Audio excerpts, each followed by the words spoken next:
Aujourd'hui à la MRC, en 3 questions, on va parler de feu à ciel ouvert. André, si je veux faire un feu à ciel ouvert, qu'est-ce que je dois faire? C'est quoi les étapes que je dois franchir? Premièrement, appelez votre service incendie au 418-629-6156.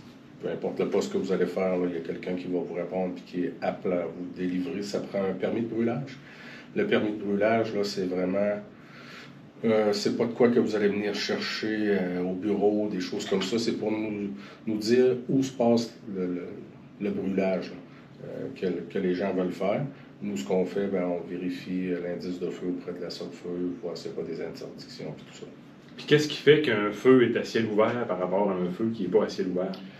Quand on parle de feu à ciel ouvert, on parle surtout de branchage, d'herbage qu'on veut faire brûler dans un amoncellement. Ces amoncellements-là ne doivent pas dépasser 3 mètres par 3 mètres, par 3 mètres de haut aussi. Ne doivent pas être plus près de 25 mètres d'un bâtiment. Ils doivent être surveillés en tout temps là, par la personne quand elle fait son brûlage.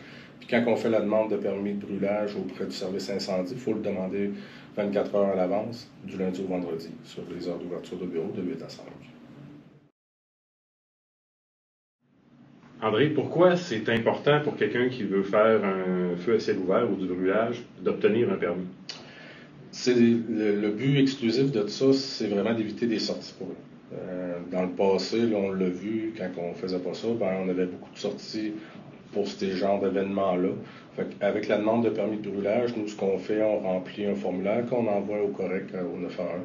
Les autres, ils rentrent l'adresse dans le système. Si jamais un passant appelle, dit à telle adresse, à Amkoui, je vois de la fumée, ils vont dire, ah oui, il y a un permis de brûlage pour émettre sur cette adresse-là.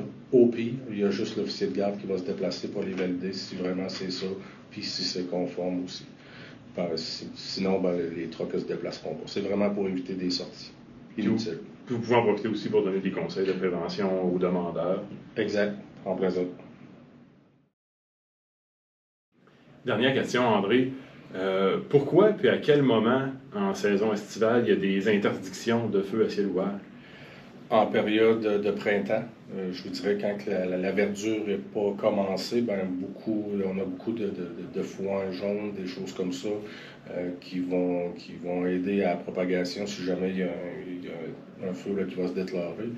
C'est pour ça qu'il y a interdiction souvent au printemps, quand il n'y a pas de verdure. Puis par après, quand il y a une période là, de chaleur là, successive, là, plusieurs jours successifs, il va y avoir l'indice de feu va monter à très élevé, ça fait que nous, on va interdire les feux à ciel ouvert. Par contre, les gens qui sont chez eux avec un foyer conforme, avec un pare-étincelle, avec des trous de moins d'1 centimètre, peuvent continuer à se faire des feux chez eux. Mais les feux d'artifice, ces choses-là, c'est pas permis. Puis les feux à ciel ouvert non plus, quand il y a un indice de feu trop élevé.